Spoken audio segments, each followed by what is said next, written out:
বাইতুল মুকাররম আমাদের জাতীয় মসজিদ।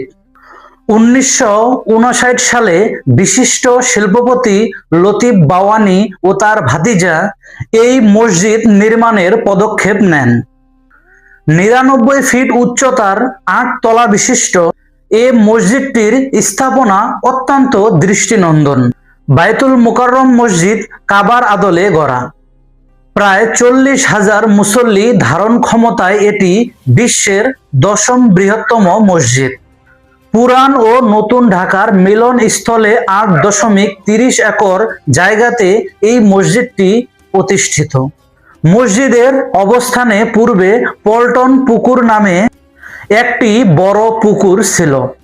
সিন্ধুর বিশিষ্ট স্থপতি আবুল হোসেন থারিয়ানি মসজিদ কমপ্লেক্সটির নকশা তৈরি করেন। 25 জানুয়ারি 1963 সালে এক জুমাবারে সর্বপ্রথম বাইতুল মুকাররম মসজিদে নামাজ পড়া হয় এবং এই জুম্মার নামাজের ইমামতি করেন আব্দুর রহমান কাশগরি রহমাতুল্লাহ আলাইহি।